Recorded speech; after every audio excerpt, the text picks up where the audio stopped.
Hello there, I'm Brendan Wong and you're watching Nightline. The headlines. The northern region braces for Cyclone Pabuk. And new fuel pricing mechanism to be revealed on Friday.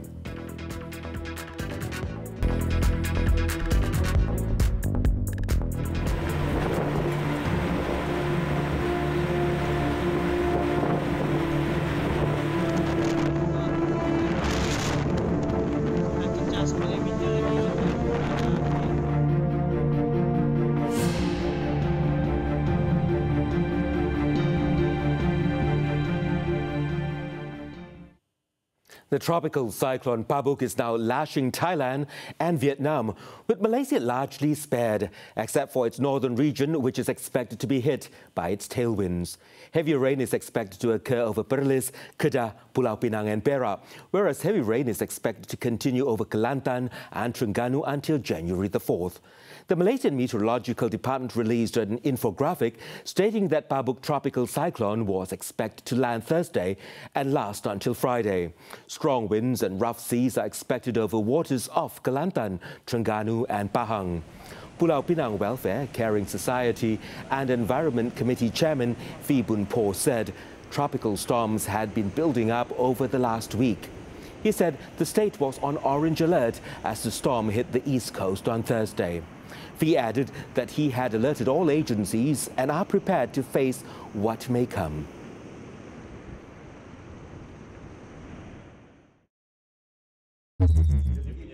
Meanwhile, Terengganu was on high alert against tropical storm Pabuk, despite it not posing any danger to the state. State Secretary Datuk Abdul Rahman Yahya said they were monitoring closely Pabuk's movement off the peninsula's east coast in the South China Sea. He said the state's emergency disaster response teams are on standby to render assistance to victims. Over the past few days, strong winds and rough seas are expected over waters off Kelantan, Terengganu and Pahang.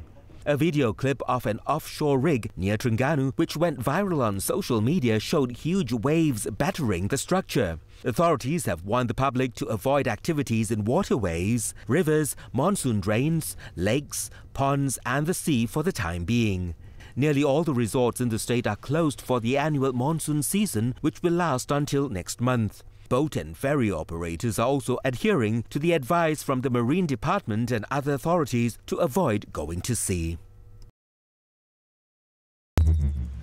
In the meantime, tens of thousands of tourists have fled the Thai resort islands of Koh Phangan and Koh Tao in a mass exodus ahead of tropical storm Pabuk, which is set to bring heavy rains, wind and 7-meter waves. The islands, hugely popular with holidaymakers, especially during the peak Christmas and New Year season, have emptied out since Wednesday as tourists packed into ferries bound for the southern Thai mainland, with swimming banned and boats set to suspend services. Pabuk, Thailand's first tropical storm in the area outside of the monsoon season for around 30 years, is poised to batter Koh Phangan and Koh Tao as well as Koh Samui on Friday night before cutting into the mainland. Flights to and from Koh Samui were also cancelled, potentially stranding tourists. Pabuk, which means a giant catfish in Lao, was packing winds of 104 kilometers per hour but was unlikely to intensify into a full-blown typhoon. The new fuel price mechanism will be revealed by the government on Friday. Domestic Trade and Consumer Affairs Minister Datuk Sri Saifuddin Nasution Ismail said the decision on the matter was made by the Cabinet in a meeting chaired by Prime Minister Tun Dr. Mahathir Mohamad on Wednesday. He also assured consumers the interests of all stakeholders were taken into consideration before the matter was decided. The decision by the cabinet is at best we take the interest of all, the dealers, the people at large, and also the government and all companies, So in less than 24 hours there will be the official announcement from the government. Okay? He also refused to respond to allegations that the government was bowing to pressure from petrol dealers by refusing to revert to the float system. Previously, Finance Minister Lim Guan Eng stated that the January 1st target to reintroduce the weekly float system was delayed to the end of the week. The postponement was to take into account concerns raised by the Petroleum Dealers Association of Malaysia, PDAM. Lim had also said the government was committed to reducing fuel prices at a time when global crude prices had fallen. Currently, the price of crude oil is around $52 or about 215 ringgit per barrel. In another development, Finance Minister Lim Guan Eng said the government paid a total of 4.89 billion ringgit in RON 95 and diesel subsidies for the period of January to November last year. The subsidies consisted of 2.73 billion ringgit for RON 95 and 2.15 billion ringgit for diesel.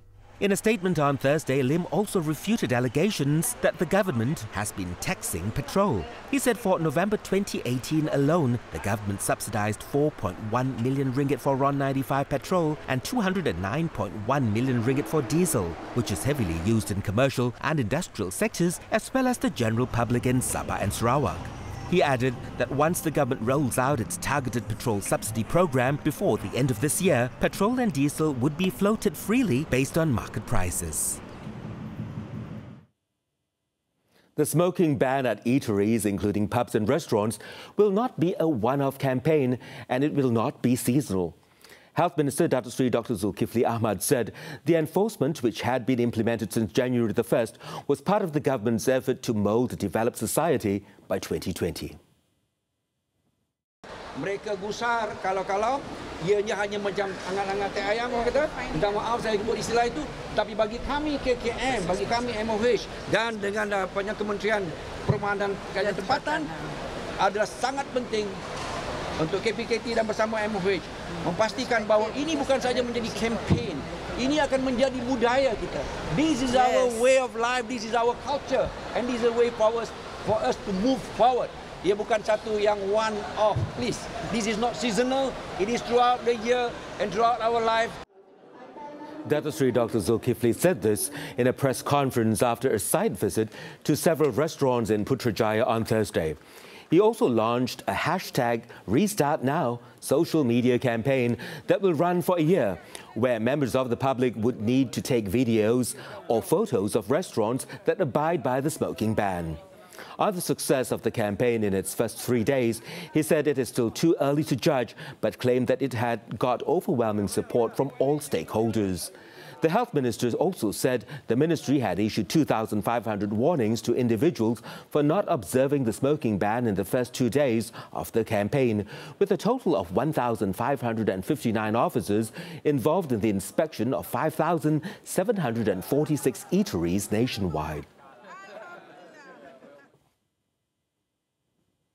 The Malaysian embassy in Sudan has advised all citizens in the country to avoid political gatherings and stay away from public spaces where their safety could be jeopardized. Its consular officers said, if possible, Malaysians in the country should limit their movements until the situation returns to normal. The Embassy of Malaysia in Khartoum, when contacted by Bernama on the recent violent protests in the African nation, said that all Malaysians are strongly advised to abide by Sudanese rules and regulations and to register with the embassy. On the current situation in Sudan, the embassy stated that it is now relatively stable following several demonstrations in Khartoum as well as in other townships which began on December 19. At present, the Sudanese security forces have continued to maintain order and control in the capital and elsewhere. There are approximately 150 Malaysians residing in Sudan, and a majority of them are students studying Arabic, Islamic studies and Sharia law at the International African University. The rest are Petronas staff, embassy personnel and a handful of businessmen and their families. The last few weeks have seen people taking to the streets to protest against the country's dire economic situation, with supplies of bread and other staples becoming scarce. Malaysia aims to venture into train manufacturing with the support of China's largest train manufacturer. Transport Minister Anthony Loke Siu Fook said he welcomed investment from China Railway Rolling Stock Corp, CRRC, in order to realize the plan, which could see Malaysia becoming ASEAN's rail manufacturing hub. Capacity of this assembly plant, it can be enlarged, it can be enhanced. And I think, secondly, not only as maintenance and overhaul, not only as assembly, but more engineering part can be done here in terms of capacity building. So we hope that in terms of manufacturing, in terms of assembly, the whole train set, it can be done here for the ASEAN market. Lok said this after visiting the CRRC Rolling Stock Center in Batu Gajah Perak on Thursday. Also present was China's ambassador to Malaysia, Bai Tian. Lok said the expected expansion of the plant will see the Chinese train manufacturer having joint ventures with local companies, which will allow the locals to learn about the industry. The CRRC Rolling Stock Center, which was established in 2015 at a cost of 400 million ringgit, was the first and only train manufacturing center in the ASEAN region. Meanwhile, Bai Tian said the CRRC was a successful cooperation project between China and Malaysia. The Malaysian Rubber Board was allegedly forced to sell 2,800 acres of its land at Sungai Buloh at a below-market price of 1.5 billion ringgit in 2010. Primary Industries Minister Teresa Kok said the land was sold to Aset Tanah Nasional Berhad, ATNB, in a direct sale, which subsequently sold it to Kuasa Land for 2.28 billion ringgit, resulting in an 800 million ringgit shortfall.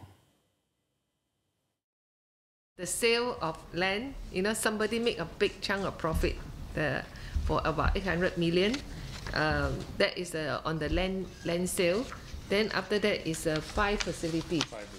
The 5 facilities, the project implementation of these 5 facilities in Sungai Buloh land, then resulted 70 million losses to MRB.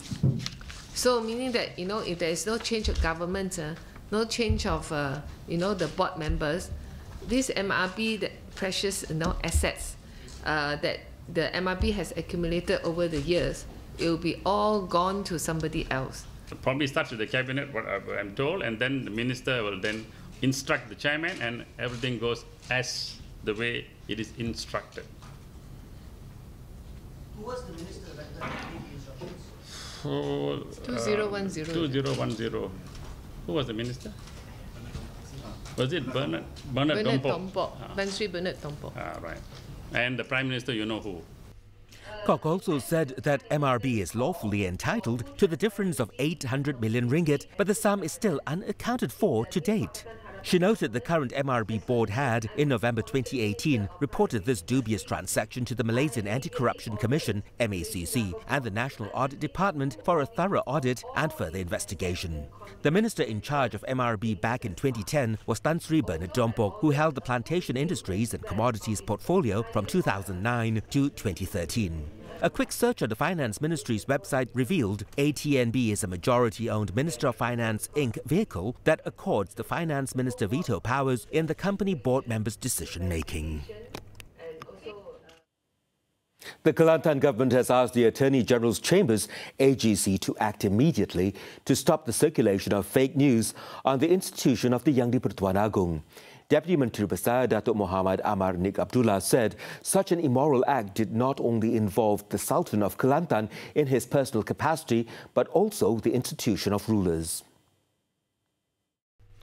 According to Datuk Muhammad Amar, the Kelantan state government strongly denied the speculation that has been spreading on social media over the last few days that Sultan Muhammad Kelima will abdicate the Yang di-Pertuan Agong throne in the near future. He did not discount the possibility that the fake news was out to tarnish the image of the Kelantan Royal Institution and state government. He also urged the Attorney General to take action to ensure that incorrect information does not spread among the people. Jadi peguam negara mesti concern dengan benda ni. Jadi kadang-kadang kita pun tertanya apa yang dibuat oleh peguam negara.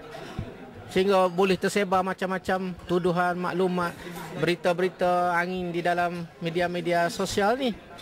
Jadi sepatutnya peguam negara kena concern dengan benda, beri perhatian. Apa yang boleh diambil tindakan. Dia perlu disiasat-siasatlah. Datuk Muhammad Amar also said so far nothing has been done to stop the circulation of the fake news. He said this at a press conference on Thursday, following the New Year message by the Menteri Besar Datuk Ahmad Yaakob in Kota Baru.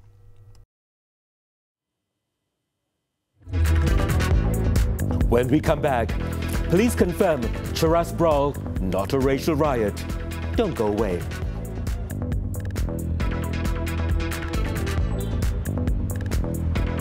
Welcome back. PKR has not received any notice from the Registrar of Societies, ROS, after claims that the party would be suspended. This was following allegations of fraud in its recently concluded party elections. PKR Vice President Zuraida Kamarudin said she was not aware of the claim by Azman Nur Adam, who is the younger brother of UMNO Supreme Council member Datuk Lokman Nur Adam, that the status of the party was in question. Saya tak baca lagi artikel tu, tetapi saya tidak pasti tentang aduan-aduan itu. Apa-apa aduan juga harus diikut cara prosedur dan channel yang betul lah dari segi prosesnya. So if there is, then probably the SUA of the party can answer to all this problem. We have not, tak dapat lagi. Saya tak dapat maklumat lagi. Earlier this week, Azman had posted on his Facebook account claiming that the ROS might suspend PKR after its elections were shrouded by controversies and allegations of cheating. Azman, who claimed to have received the information from insiders, said should the suspension take place, it would make PKR President Datuk Sri Anwar Ibrahim weaker and his chances to be Prime Minister slimmer.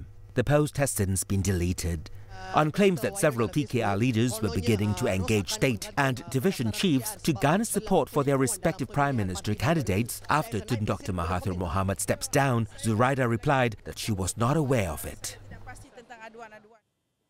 Kuala Lumpur police have confirmed that a fight which broke out at a flat in Salak South, Cheras on Wednesday was not a huge brawl as alleged in social media postings that went viral online since last night. The confusion arose due to the large number of police personnel who turned up at the scene when responding to the disturbance. District Police Chief ACP Muhammad Moksin Muhammad Zun, who clarified the matter, also denied that the fracas was related to a racial riot. Instead, it was only an altercation involving two individuals, and the incident was brought under control by policemen upon arrival at the location. The public were also urged not to easily believe such claims that were being spread on social media. So far, 3 people have been arrested, namely the 2 brawlers and a man who came to the Salak South police station last night to make a report over the incident. They have been remanded beginning Thursday to facilitate police investigations.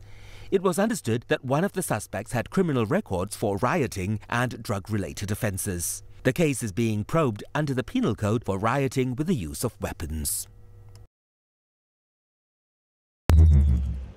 In Kuala Lumpur, the prosecution team in the Criminal Breach of Trust (CBT) case of former Malaysian External Intelligence Organisation Chief Datuk Hassana Abdul Hamid has a month to submit all documents for the trial of the case.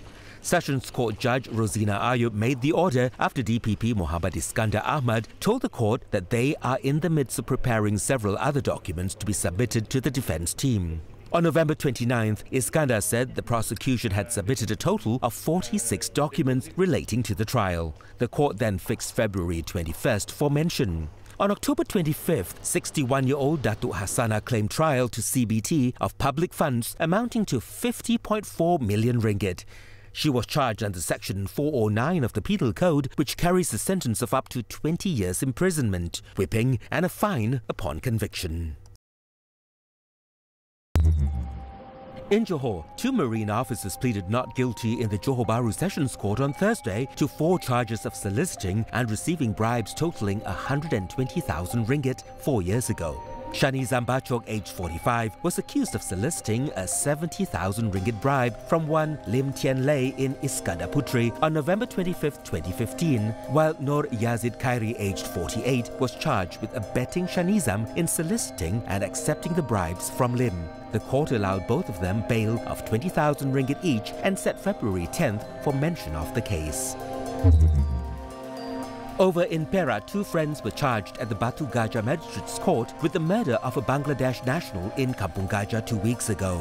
They allegedly committed the murder on December 15, 2018 at Sungai Kinta near Kampung Gajah. The duo will face the death penalty if found guilty under Section 302 of the Penal Code for murder. A drug addict was arrested by police for stealing luxury bicycles in Pulau Pinang and selling them at dirt cheap prices to satisfy his addiction. The arrest was made at a raid in a house in Butterworth. Police are also looking for 2 other accomplices in the theft. In Kelantan, police confirmed that no bomb was found in a Perodua Asia car at a petrol station in Pasir Mas, as stated in a report last night. Police have detained the owner of the car to have his statement recorded and to assist in further investigations. The petrol station has since been reopened and confirmed safe.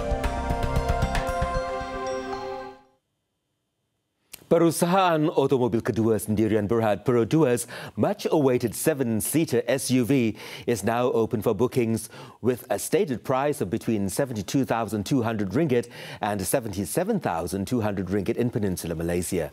Perodua President and CEO Datuk Zainal Abidin Ahmad said the Perodua Arus is the company's fourth transformation model, setting new standards in quality, space, fuel efficiency and safety. Datuk Zainal said he expected sales of this new model to average 2,500 units monthly or 31,200 units by the end of 2019. With an elevated driving position with good all-round visibility, good space and flexible seating layouts, the Perodua Arus is targeted at families and those with active lifestyles. Two variants of the Arus is offered, namely the 1.5X and the 1.5 Advance. Perusahaan otomobil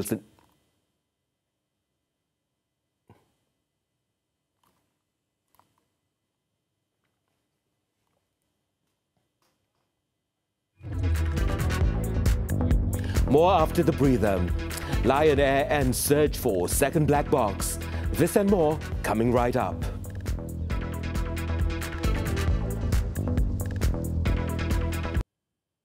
Lion Air on Thursday had reportedly ended its search for the second black box from its Boeing 737 MAX airliner that crashed into the Java Sea in October. Earlier in December, Lion Air said that it was funding a $2.6 million search for the cockpit voice recorder CVR using the offshore supply ship MPV Everest. According to Lion Air Group spokesman Danang Mandala on Thursday, the search using the ship had ended on December 29 at 11:59 p.m. local time. However, a spokesman for the National Transportation Safety Commission, NTSC, said the agency is likely to conduct its own search for the black box as soon as feasible. He said the negotiations with the Indonesian Navy was already underway to use the Navy ship to relaunch the search. The crash of the world's first of a Boeing Co. 737 MAX jet and the deadliest of 2018 killed all 189 people on board. Saudi Arabia's public prosecutor has called for the death penalty for 5 of the 11 suspects accused of murdering journalist Jamal Khashoggi, should they be found guilty. According to the Saudi press agency SPA, the demand came during the first court hearing that was held in the criminal court of the Saudi capital Riyadh on Thursday. The agency gave few details about the hearing and did not name the suspects. However, a statement from the prosecutors said the suspects attended the hearing with their lawyers. The statement also said the prosecutors sent a request to Turkey for evidence collected in Istanbul, which Ankara has so far not responded to. The Washington Post journalist was reportedly killed at the Saudi consulate in Istanbul, where he was last seen on October the 2nd. The kingdom initially denied reports of his death, but later acknowledged that he had died at the consulate.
USA suffers shock defeat in the Hopman Cup. Don't go away.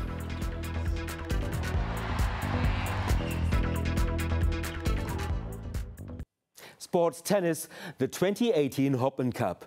Katie Boulter and Cameron Norrie shocked Serena Williams and Frances Tiafoe in the mixed doubles to give Great Britain a surprise victory over the United States at the Hopman Cup on Thursday.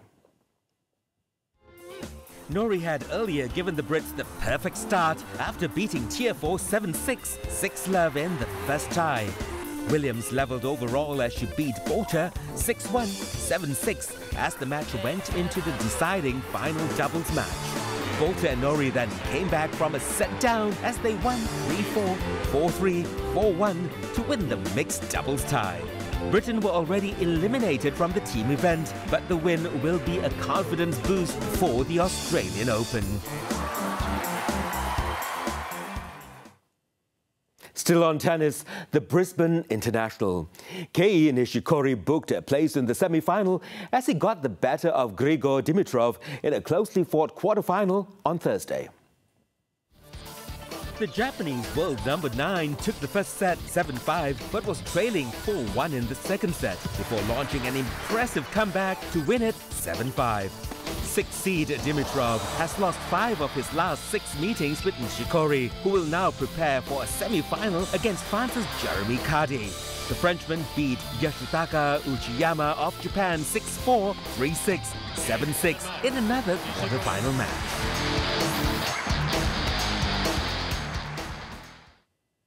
That sports item wraps up our bulletin this evening. We leave you with the visuals of 2 jetpacks flying close together for the first time under the U.S. aviation company Jetpack Aviation. With that, I'm Brandon Wong. Thanks for watching. Take care.